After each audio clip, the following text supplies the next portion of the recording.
Avez-vous déjà eu l'impression de reproduire malgré vous des situations déjà vécues par vos parents, par vos grands-parents ou par d'autres membres de votre famille? Les mêmes blessures, les mêmes schémas, parfois même les mêmes prénoms, les mêmes dates de naissance, de mariage, les mêmes choix de vie. Ce n'est probablement pas un hasard. Et si certaines de vos histoires étaient portées par des fils invisibles, des fils tissés bien avant votre naissance et qui attendent simplement d'être reconnus pour nous libérer. Bienvenue dans ce 4e épisode de ce voyage au cœur de l'invisible dans ma pratique thérapeutique. Je suis Patricia Mourlande, thérapeute intuitive et facilitatrice d'expériences spirituelles et extrasensorielles. Et depuis des années, j'accompagne des personnes qui sentent qu'elles portent quelque chose comme un poids, comme une tristesse, comme une culpabilité et sans savoir vraiment d'où cela vient. Très souvent, en explorant ces mémoires, nous découvrons qu'elles ne nous appartiennent pas. Elles pourraient appartenir à notre lignée.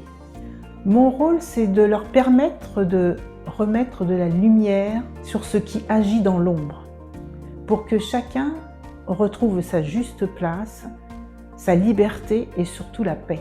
Et dans cette vidéo, je vais vous partager 3 fils invisibles qui nous lient à l'inconscient familial. Vous expérimenterez aussi une petite pratique guidée pour vous aider à vous en libérer. Notre famille est bien plus qu'une succession de générations. C'est un champ d'informations invisible où tout est relié. Les croyances, les émotions, les traumas, les secrets, les loyautés. Ce champ qu'on appelle parfois inconscient familial ou mémoire transgénérationnelle continue d'agir à travers nous et souvent sans qu'on le sache. Une femme qui ne parvient pas à avoir un enfant peut porter par exemple un inconscient de la mémoire d'un deuil ancien.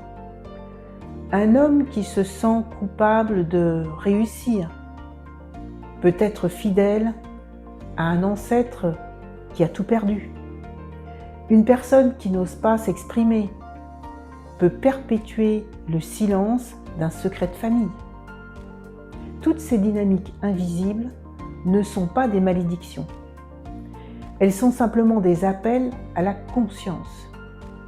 Donc l'inconscient familial cherche à ce moment-là, le plus souvent, la guérison à travers la génération suivante. Les 3 types de fils invisibles. Les loyautés inconscientes. Par amour et appartenance, nous restons parfois fidèles à la souffrance de nos ancêtres. Nous répétons leurs schémas pour ne pas les trahir. Mais cette fidélité invisible peut nous empêcher de vivre. Elle peut nous empêcher de vivre pleinement notre vie. Les secrets et les non-dits. Tout ce qui est caché dans une famille ne disparaît pas. Cela se transmet sous la forme d'émotions ou parfois même de comportements. Un secret agit comme une bulle énergétique enfermée dans un champ familial, jusqu'à ce que quelqu'un, souvent sans le savoir, le porte pour libérer les héritages émotionnels. Les héritages émotionnels et symboliques. Ce sont les croyances, les peurs, les dettes affectives ou les blessures de rejet, d'abandon, d'injustice qui se rejouent de génération en génération jusqu'à être reconnues et transformées en sagesse. Alors le rôle thérapeutique maintenant, c'est de reconnaître pour se libérer. Dans ma pratique, je vois à quel point nommer ces fils invisibles change tout. dès qu'une personne reconnaît ce qu'elle portait sans le savoir, une paix s'installe. Le poids se déplace, le travail ne consiste pas à couper les liens familiaux, mais à les réharmoniser. Honorer ce qui a été vécu sans en être prisonnier, en remerciant la lignée par exemple pour la vie reçue, et rendre ce qui ne nous appartient plus, c'est ce que font les constellations familiales, la psychogénéalogie ou l'hypnose spirituelle. Elles permettent à l'âme de retrouver sa juste place dans le tissage invisible du clan. Sur le plan subtil, nos ancêtres ne sont pas absents. Ils vivent dans notre mémoire cellulaire, mais aussi dans le champ énergétique qui nous relie à eux. Parfois un ancêtre veille, parfois une âme attend. Elle attend d'être reconnue. Et il arrive qu'en séance, une présence se manifeste, non pas pour effrayer, mais pour transmettre un message de réconciliation ou un message de paix, par exemple. Les mondes invisibles, celui des esprits de la nature, celui des présences spirituelles et des champs énergétiques familiaux, collaborent souvent à cette guérison. Quand l'amour circule à nouveau, les âmes du clan s'apaisent et la vie peut de nouveau circuler librement à travers les générations.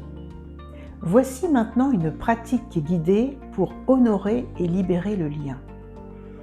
Fermez les yeux quelques instants, imaginez votre lignée derrière vous, vos parents, vos grands-parents et toutes les générations d'âmes qui vous ont précédé.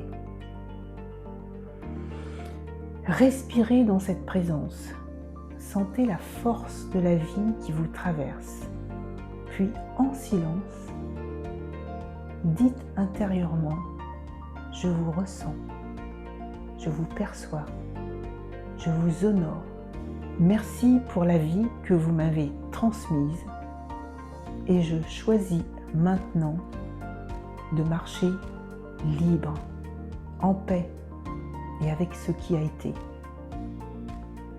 Visualisez une lumière qui descend le long de cette chaîne familiale et qui vient se déposer dans votre cœur. C'est la lumière de la transmission apaisée. Vous n'êtes pas là pour réparer votre famille. Vous êtes là pour évoluer à travers elle. Et les fils de l'invisible de la famille ne sont pas des chaînes. Ce sont des chemins de conscience. Et chaque fois que vous éclairez une blessure, vous libérez non seulement votre histoire, mais aussi celle de votre lignée. C'est ça en fait la beauté de l'invisible. C'est ce qui guérit en vous, c'est ce qui rayonne dans tous les plans, même ceux que vous ne verrez jamais. Dans le prochain épisode de cette série sur l'invisible en thérapie, nous parlerons des non-dits.